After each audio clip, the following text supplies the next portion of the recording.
the Democrats, not you, Prime, but the Democrats as a party as a general are arguing for what amounts to modern day slavery, right? They're arguing, all these costs are going to go up with agriculture if we replace these immigrants, right? Well, that's fine because the free market's going to fill it with American workers or legal immigrant workers because that's who should be getting the job. Some prices might go up, but wages will go up. Instead, what we're doing is we're having illegal immigrants here working in ag, and we're underpaying the living shit out of them, and they're driving the cost down for everybody, and that's hurting mom and pop ranchers way more than anything else. I agree. We should have these people documented and then paying them a proper wage, so they're not undermining American workers. I agree. We should have more legal immigration. Now, Tim, I don't know about this particular situation that you're talking about. I'm gonna take your word for it, right?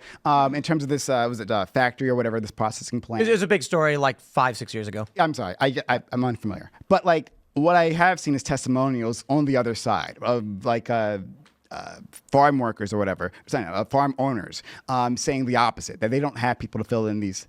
I'll give you a simple one. Okay. I don't care, Margaret.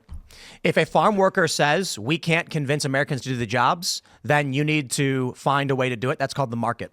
I'm a big fan of Trump's tariffs, and I'm a big fan of companies having to pay a living wage. So this argument of nobody wants to do this job. Here's a question for you. Would you go and pick grapes in Virginia? They got a lot of wineries. Would you do that for $7 an hour? No. But an illegal immigrant would. Would you do it for $12 an hour? No. Would you do it for 20? Probably not. There's a number. Obviously, there's a number. Yeah. 50? Yeah, 50, sure. $50 an hour, you take the job. Broke as shit. Hey, guess what? The problem we have is these people who are going, I can't convince anybody to do it. What they're really telling you is, I want to exploit poor people who will go on perilous journeys and work illegally under the I hear you. Come on. We agree. Monsanto. We keep saying we agree, right? Yeah. If we're saying that we want more legal immigration, or sorry, you're not saying that. You're not quite saying that, right? But I'm saying at least I want these people who are working here to be documented, to be legalized. And then that's the I agree with path that forward. too. Okay. All right. But I think the reason why I didn't say yes or no to the should we increase or decrease is it really depends on the current levels of unemployment. And the other concern is the cultural concern. So when you, and look, it's weird that this is even debated, but when you have a large influx of migrants, you see this in every single country, you get cultural displacement, which leads to conflict.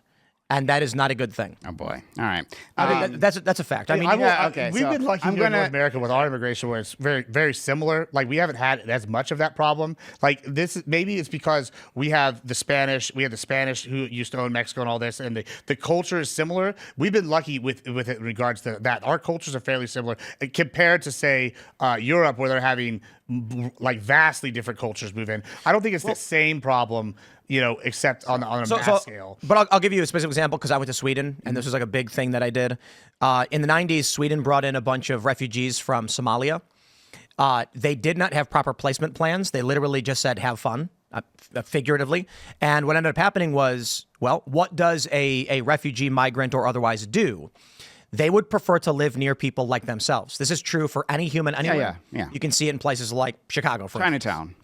Exactly. Yeah. And so what ends up happening is the children of these Somali refugees were born in Sweden. They do not know Somalia. If they go and visit Somalia, they're called Swedes, and they have a weird accent. In Sweden, they're called migrants, despite being born there. And so they end up creating enclaves where the culture is dramatically different. And Swedish people consider the things they do to be criminal, but the police can't go and enforce it because you've got a dense population of tens of thousands of individuals.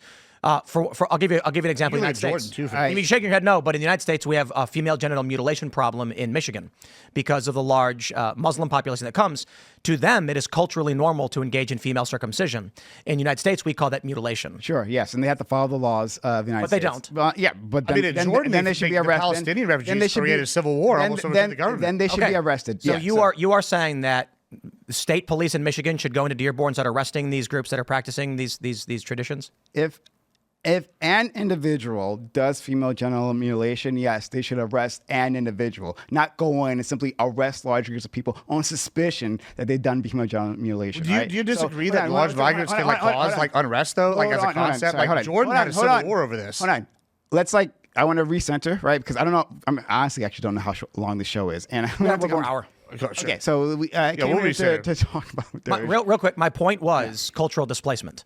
So one of the concerns we have on the right is if you have 100 people who like baseball and every year they vote to allocate tax funds to a baseball game, and you bring in 101 people who play cricket, when it comes to a vote, cricket is going to win, and the people who are from there get angry and it leads to conflict. Yeah, so within our own country, right, there are people who like baseball and there are people who like basketball, right? Let's say some people who like basketball from New York, and they come to Florida where people like baseball. And then from there, you can say there's cultural displacement. Yeah, that happens when we have migrant flows, right? And all of a sudden, we have a conflict. That happens with internalized movement, and it happens with externalized movement. That's understand. That's what happens when new people get come in contact with each other. But that's okay. That's the thing that can happen. And the U.S. is actually uniquely capable of doing this, right? We have been taking immigrants, a country of immigrants, we've been taking immigrants from the very beginning. We're actually very good with onboarding immigrants compared to a lot of those European countries. Thanks for watching this clip from the Culture War podcast. We're live every Friday, 10 a.m. to noon, so subscribe and come hang out.